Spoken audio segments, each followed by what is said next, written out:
Distinguished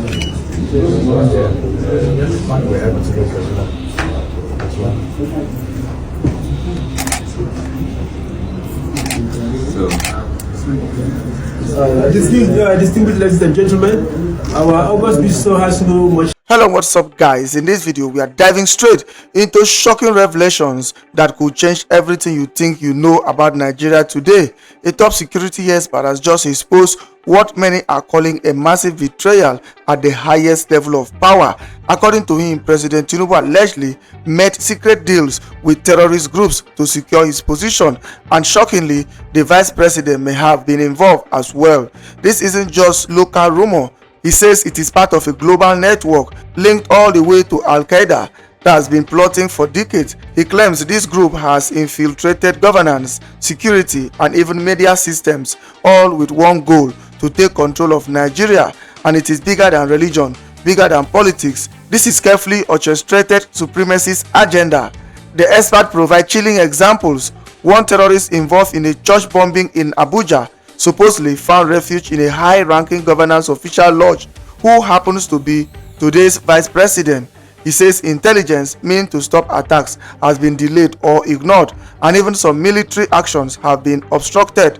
And here is the scary part: the expert warns that the president may not fully grasp the scale of this threat. He suggests that without serious intervention, Nigeria could face disasters far worse than what we have already seen. The claims are explosive, implicating ministers, governors, and security agencies in years of complicity. He also points to the role of foreign intervention, saying that without global oversight, things could have gone even further, threatening the survival of the nation. This is not just politics, it is about life, safety, and the future of every Nigerian. Guys, I will let you watch this video for yourself so you can see exactly what I'm talking about. Also, don't forget to like, share, and subscribe to this channel if you haven't already done so. Take a look, guys, and remember to share your thoughts after watching. A lot of people have been asking, what exactly are we dealing with? What is even going on? I want to speak without a shred of doubt right now that what Nigeria is dealing with, it is both an ancient and a modern problem. And this is bigger, including religion, but bigger than religion. This is not an Usman Danfodio narrative. It's a more modern, more deadly, more intelligent hydra, a supremacist agenda that was perfected by Osama bin Laden when he globalized the global resurgence of religious terrorism. This is not merely a Fulani problem. It's bigger than that. There are at least about 5-6 groups that we are reckoning with. It has a head in education. It has infiltrated our security defense systems. Over the years, it has infiltrated governance. It has infiltrated media. Okay, so thank you so much, Daddy, but I feel like so far you have been speaking in parables. You are not naming. Okay, so you said 5 different heads. You need to put names. Also, you need to give the evidence of all these things that you are saying. I told you it's a supremacist agenda that was designed to use Islam as a cover. That's why for the first 15-16 years, it was targeted only at Christians first. I told publicly that in the later years, towards the end, when they're about to strike Nigeria completely, they will start killing Muslims as well. So I said that about 10 years ago. You are dealing with something that is global, but has a local face. Its objective is to take the whole of Nigeria, not some of Nigeria. Now, it's going to use Islam and the Sharia to take Nigeria. All over the world, its tactics are different. Who is trying to take Nigeria? Now, let me put it for you like this. The architecture for the intelligence behind this thing is more than the local intelligence. But they have contacted local actors. You see, there's what they call the ISWAP. The Fulani is there. Then you have the Kanuri-dominated Boko Haram. Then you have Lakurawa, Ansaru, and all those other offshoots of the global template provided by Al-Qaeda. Many-headed, only one heart. And what the idea is to take Nigeria, take West Africa, take the rest of Africa, and then use that resources to dominate the world. Okay, so it's Al-Qaeda that is trying to take over Nigeria through these different terrorist organizations. An intelligence created by Al-Qaeda between 1991 and 1996, Osama bin Laden was in Sudan, perfecting the model of how to globalize terrorism and rule the world with Sharia. And he knew they would have to kill Muslims as well. So what we're dealing with is bigger than just a religious problem. It's a supremacist agenda covering his face with Islamic religion. So, for people that may be watching right now, some of them will say we've been hearing about things like this for a long time.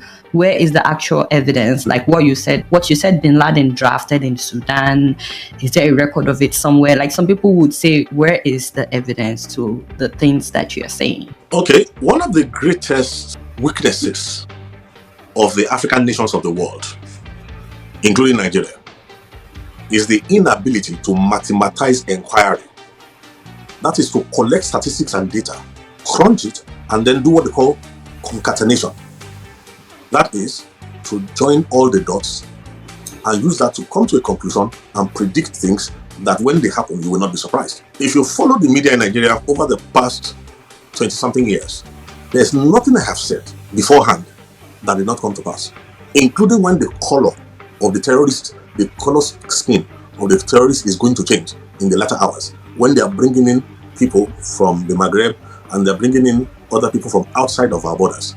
So if you want evidence, I will give you some. Number one, let me give you something very simple. There's no place in the world that has responded to an already documented resurgence of global Islamism by claiming to arrest terrorists, and then you will claim that you have de-radicalized them, and then you absorb them into the Nigerian army. You see, that one alone is an amazing case of stupidity. I've never heard of this kind of madness before. An armed robber comes to your house, you arrest him, instead of prosecuting him, you claim that you have changed his mind and you now make him join your megadis. That is, of course, one. Number two, if we collate, I can tell you from the beginning, one of the things I discovered from the year 1999 to 2000 was government complicity. And why do I say so? We have reached a stage now where we are not afraid of anything anymore. In those days, we were more afraid of the enemy within than the enemy without. So today, there can be documents that I will give you, will put on display. When you find out that young girls are kidnapped, married off, taken away from their husbands, I mean, sometimes young girls are kidnapped, sometimes wives are kidnapped, married off Islamically, and you will see that if someone will come, the governors were aware. I can give you a case where we had to curb a terrorist attack in Kaduna State. We could tell you the modus operandi. It started with Gumi when he came back from Mecca, when he came back from Saudi Arabia. His first tafsir in Kaduna was a call to violence, to slaughter. The VHS came to me because we have been setting up early warning systems, and this is what a real early warning system is to prevent something. When we got it, we translated it into English, and at that time it was Obasanjo who was the president of Nigeria. Thank God for the first square general overseer, who is now late, Wilson Badejo, who assured me that what we prepared and gave to him was given to Obasanjo in his bedroom. But what they didn't know was that we were still monitoring Kaduna to see whether the arms build-up towards the execution was going to stop. When we saw that it was not going to stop, in fact, this is a good example I'm giving you. I had to call a special strategic session with media, because media is a force expander in this new war form, this hydra-headed war form. At that time, the man they call Additional, who became Buhari's media, whatever, was at that time an editor-in-chief or something in one of the newspapers. They gathered together and I told them, this is the problem. They are about to kill 600 to 900 people. Femi Additional. They are about to kill 600 to 900 people in Kaduna. And I said to them, we have sent all the information to the army, to all the places. There's nobody stopping them. Unknown to them, we were monitoring. The Gumi boy went into the SSS office in Kaduna laughing and came out laughing. When I got that report in Lagos, we decided to call this media meeting and said, look, how do we solve this? Now, there's a headline that we had to put up where they did as if they interviewed the head of CAN and had to interview Gumi. Immediately, we took the front pages, the full pages in the newspapers and the new media, and the news blew across the world. The queries came to the president of Nigeria. It was reported to me directly that the Gumi boy entered, then it was a small, he entered the SSS office. This time he didn't come out laughing. He left the country immediately. Now, this is a guy who has been banned by Saudi Arabia. They didn't allow him to enter Saudi Arabia. Let me give you another proof. I was on television when I found out there was no other way of escape. When an Al-Qaeda operative was already appointed as a federal minister in Buhari's government. And I questioned. Do you mind naming that minister? What's his name? Something Issa Pantami. How do I know? I supervised an evacuation in 2004 when a young Christian was slaughtered in the mosque of ATBU. That's Abubakar Tafawa Balewa University. Okay? Now, when we supervised that, it was this Pantami who was a lecturer in that university at that time, who put a fatwa on certain students because they preached the gospel to Muslims in a university. And at that time, when they killed that boy, we had to go and evacuate the others whose names I spoke to them recently. They are still afraid till now. The young guys brought them into Lagos. We made arrangements to take them into other countries where there's better respect for human worth. And then Sunday Achi was the name of the student who was murdered. Okay, at that time, for you to know how this thing works, there was a bishop who was working with the ambassador government who went to arrange for the burial of this boy. And when I said let us make it an issue, they at that time were cooperating because they didn't realize how dangerous this hydra is. Later, that hydra attacked that bishop, almost killed him, finished his secretary. Fortunately, they couldn't catch his wife. They maimed him, and today he's one of the forefront advocates who has realized how dangerous this thing is. I could really give you many more examples. One of the former head of states who was claiming that there was nothing in his time, I was at a meeting with him in his home in Ota. When he gave me his own version of what he believed was going on, I said to him, sir, during your government, they were already building up more and more, infiltrating more and more. I said, do you remember a meeting you went to have in Northern Nigeria when this thing started? When you left, they slaughtered every member of the family that entertained you. I said, they were sending you a warning to back off. Now, some years later, he went for a security meeting outside Nigeria, and I think when they showed him the build-up of what is coming into Nigeria when the final phase comes. Look, the Nigerian army in totality, everybody knows what the number is. The last time they engaged the BH on 3 war fronts, it took almost 2.5 weeks to overcome. So everybody realizes that if you think the Nigerian army can withstand a combined forces of what ISWAP has planned in the future, what is working for us right now is very simple. Nigeria is 220 million people strong. The number of all these people who want to swallow Nigeria, they are not even up to 450,000. Now, the strength of this is, let me break one nonsense that is going all around. And this is what we have to be careful to counsel the US government about. Anybody who looks and thinks that the Fulani is a primary problem is a joker. The Fulani is not the primary problem. All the combined forces of all these people is not up to 400 and something million. Now, is it this ill-educated... 400 and something thousand. Yes. All these ill-educated, all these, what can I say, anachronistic human beings who are wearing loincloths all over the whole place, do you think that they are the real problem? Listen, the Fulanis have told you that they were busy using their six when people came and gave them AK-47s and took their children to go and train. Why don't we realize that it's the intelligence that is arranging logistics, that is arranging safe passage for them? I have boys in the army. We used to pray for them. When they locate the enemy position in the Nigerian army, a signal comes from Abuja that they should not attack. The signal will be delayed. After 3 hours, they tell them, now go. The Boko Haram will have left that place. So what more proof are do we you need? saying that the Nigerian government is involved in what is What are you saying? happening? Even Jonathan, before he left, openly said they are in my cabinet. Look, this thing has been known to collapse nations from within.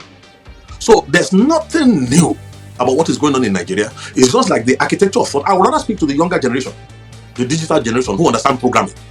Because it looks as if the older generation don't have what it takes, don't have the understanding to acknowledge that there's a problem here. And let us come squarely. My eyes are on the president of Nigeria. He needs to be careful. Yes. Listen to me. I have nothing against him personally, but I can tell you something that is very, very clear to anybody. Now, he is an astute consummate politician, but he doesn't realize that there's a global problem that he's dealing with. In order to become the president of Nigeria, nobody can argue there were deals that went on. And in essence, what he did was that he, more than anybody else, realized that there are many factors to the hydra. In terms of the kinetics, apart from the Fulani, the Boko Haram, the ISWAP controlled, Ansar, Lakurawa and Co. And what he did was to play them against each other. So that you are alleging that President Tinubu had a deal with the terrorists? Excuse me, whether we like it or not, it is no longer a secret anywhere in the world that... So, but what's the evidence? Some people will say that... Okay, let me give you talk. Let me throw you one quickly. People don't realize that the Mandela bombing in Niger State, the Catholic church that was bombed in Niger State, the fellow who headed it actually was in Lagos, in Snake Island, 2 days, 3 days, and then traveled to northern Nigeria to take his team to execute. What does that tell you? Now, when he got into police custody, he was arrested and he miraculously escaped. When he escaped miraculously, where was he arrested? Where did he take up refuge? He took up refuge in the lodge of a serving high-placed government official from Borno State, who happens to now be who? The Vice President of Nigeria. So what am I talking about here? Tinubu is one heartbeat away. You see, I feel sorry for him. In a way, we need to protect President Tinubu's life. He may think he has the guts to face this people, but I can tell you something, he has totally misread the size of the problem in which he has gone to double his hands. Okay, so you said a lot of things. These are serious allegations. Please, don't even bother. I'm the one talking. We are, listen, yes. We are the circumcision. We worship God in the spirit. We rejoice in Christ Jesus and we have no confidence in the flesh. I'm a statesman. We worry about the generations to come. I'm not worried about the next election. There's nothing I'm saying that cannot be substantiated, not only within Nigeria, but globally. So let nobody deceive themselves. He's so-called, look, why do you think the federal government is trying to deny an evident truth? And all these people who have collected 30 pieces of silver, all these people speaking from two sides of the mouth, who are just shifting positions like the mendacious president that we have, why do you think they're going on like that? Because there's a plan. If this intervention had not come, and the president was allowed to go through his 8 years, who will he hand over the country to? And does he think they are not wise enough to know that if they are able to eliminate him, into whose hand does the country go? Now, this is where the problem is. If the country goes into the hand of the Boko Haram, the Fulani will not be happy. Those who are, look, let me give you a good example. An open secret. When Shekau became Are you saying that the country will go into the hand of Boko Haram after Tinubu? Please, if you remember very well, just after he came in, there was some kidnappings, some bombings, and then there was an outrageous demand for one impossible, I can't remember, was it 20 billion or something, impossible amount of money. When that demand was made, it was not really because they felt that kind of money would be paid. It was a direct message, a coded message to the presidency. Everybody is aware now that there was complicity in the times of in terms of the former president Muhammad Buhari. Like I mentioned Issa Pantemi. Also, don't forget about that his interesting governor who turned against Buhari in the last minute, who was persuaded to turn against Buhari, the worst governor Kaduna State has ever had. And I said something when Kaduna State was Governor El Rufai. Yes. Look, let's not even go there. Go and look at his tweets in the earlier years. Go and look at his own open admission on television that he left Nigeria to neighboring countries with money to go and sponsor the terrorists who had come to kill in Nigerian territory. Why did they have that kind of confidence then? Was because they knew they had entered governance. Now, as I'm speaking right now, listen, we need to reformat this country. And there's an opportunity that has come right now that if we mismanage this opportunity, let me tell you something, even God in heaven will look away. When in the south part of Nigeria, in the eastern part of Nigeria, 13-year-old girls end up being raped. Look, there was a blogger recently who was being political, and I want to tell everybody prophetically right now what is coming up for those who refuse to face truth, those who refuse to give value to the lives of others. A young blogger recently said that there's no genocide, I'm a Christian, I don't feel threatened, long live P-Bat. She was one of those who was killed, if the account that is coming is right, in Kwara State in a church attack. Oh, she thought it was far away. Now, this is the fate, sadly, of those now, who live in by opportunity, you're talking about Trump saying that he would interfere with what is happening in Nigeria.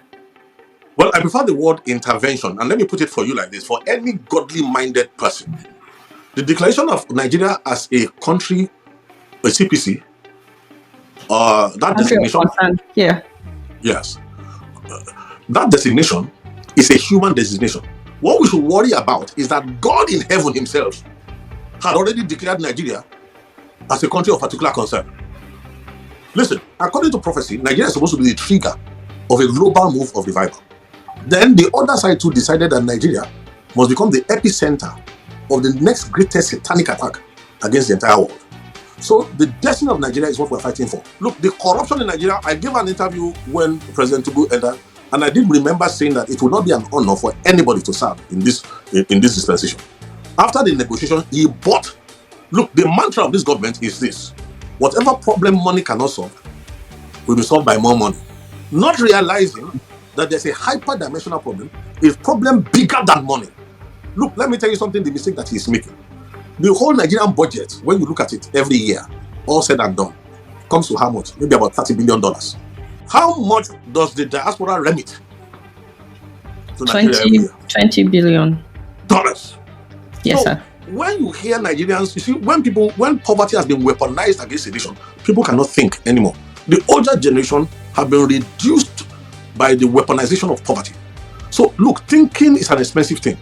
So, it's not easy. Don't blame the average Nigerian.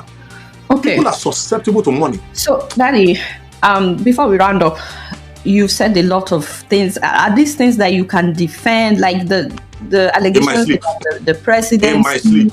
the vice president being part of, the Boko Haram? In whose house was Kabiru Sokoto? In whose home was Kabiru Sokoto hiding before it was picked up? Please, if not for global interference in Nigerian affairs, we are ready 90-something% to the day of doom. So if we like, let us miss this opportunity. All those talking from the same different sides of the mouth, they will soon know what it is that we are dealing with. Exactly what do you want the US to do? Very simple. There are 4 sets of people who are talking to us in the US. Number 1, those who are genuinely concerned. All right. Number 2, we have those who are looking for government appointments.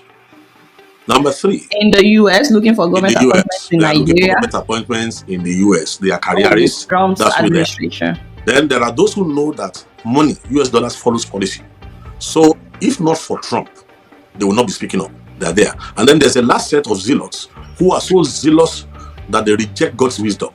Those ones are what we call sincere ignorance and conscientious stupidity. They are equally as dangerous. So this is what I want us to do. If Nigeria cooperates properly with the window that God has used Trump to open, there's something that I cannot talk about in detail now. It's called the flight of 2 eagles. There's a bald eagle in that vision that can rescue the green eagle. Now, if we are able to eliminate the unnecessary voices that are fouling the waters in America for us, both within those against us and those for us, and remain only the voices that are looking forward to the future of Nigeria, let me tell you what will come out of it. Number 1, Nigeria will become a nation. Watch this, where the value of life will be something else. We will leap from quantum leap to the forefront of global civilization, all within 4 to 8 years. Number 2, the Nigerian foreign exchange right now that is about 1,600 naira to the dollar can be brought down to at least 1 to 250 to 350 naira to the dollar if we cooperate properly with understanding to tailor the American response in a way that will be profitable to the global community. So have you discussed any of this with the Nigerian government? Have you presented a government that is busy denying? Listen, the moment the Nigerian government is ready, even for President Tinubu, there's a way of escape for him. I fear for his life. If you do a proper concatenation and look at the analysis of what's on the table and the way these things are going, he can't trust anybody around him because there's an option open to them, which he's aware of. Okay? But Nigeria cannot afford that option. What's the option? Well, the point is this. If he cooperates with us, we have been studying this thing, we have been watching over this, we will create a Nigeria where no Muslim, no Christian is oppressed. Now, let me tell you this. When the generation of Awolowo and Zik and Co., when they got independence from Nigeria, Pax Britannica did not allow us to lay a firm foundation for a prosperous country. The divide and rule included religion. Now, this opportunistic hydra created by Osama bin Laden is using that opportunity. Now, if only Tinubu will cooperate, I will tell him that the first friend of Nigeria in America, first of all, in the olden days, was a man called Frank Wolf. Next is Chris Smith, Congressman Chris Smith. After him, we want to thank people like Louis Gohmert, we want to thank people like Ted Budd, Peter Ricketts, we want to thank people like Josh Hawley, we want to thank people like James Langford, then Ted Cruz. But most of all, this is better than any Nobel Peace Prize. We need to thank God for the two tweets that Donald Trump. They are prophetic. So, but since Trump said that he was going to get involved, the killing has actually gotten worse, and the government is not doing anything really.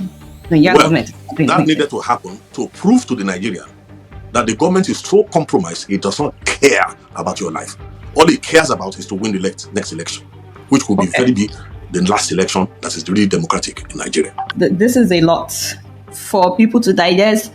In the course of this half hour, you have implicated the president, the vice president, the entire cabinet, the military is compromised. A lot of these things, like the military being compromised and so on, people know. You've talked about El Rufai, you've talked about Sheikh Gumi, the minister that you mentioned, Issa Pantami. What does he want to respond? His articles were on the Akada website, globally exposed in France, everywhere. All the intel that has been given to Nigeria from foreign nations has been neutralized by the Nigerian government all these years. Who can deny that? I'm really hoping that the Nigerian government will respond. I'm really hoping that they would respond to this. We have gone past that level. Where we are now is how do we save Nigeria? How do we salvage the nation? How do we create a future for all our children across the entire nation? Don't let the blood of the people who have been slaughtered through the years, past more than 20-something years, we should not let their bloodshed be in vain. Unmerited suffering is often redemptive. And that's the way we should go now.